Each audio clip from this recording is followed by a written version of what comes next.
So ada berapa lagi ni? Okey.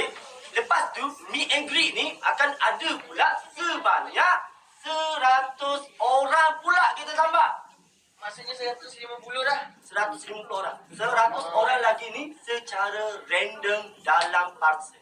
Oh my god. Oi. Secara random dalam parcel. Yang ni. Memang ikut. Mana beg koli? Sabar. Kejap.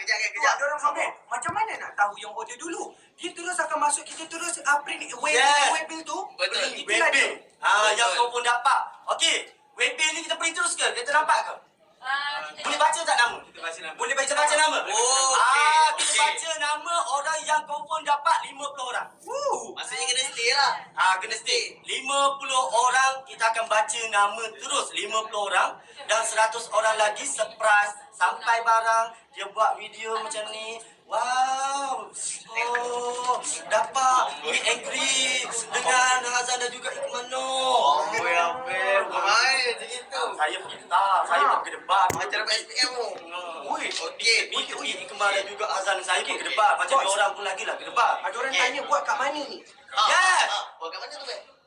Mari, pakak mari. Mari melawat negeri Kelantan.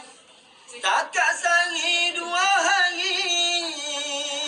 Hai tak tua lagi jalan. Wah, bau wangi. Bila masuknya sempadan. Raja perfume menguasai. Harum sungguh negeri Kelantan. Kita buat dekat negeri Kelantan.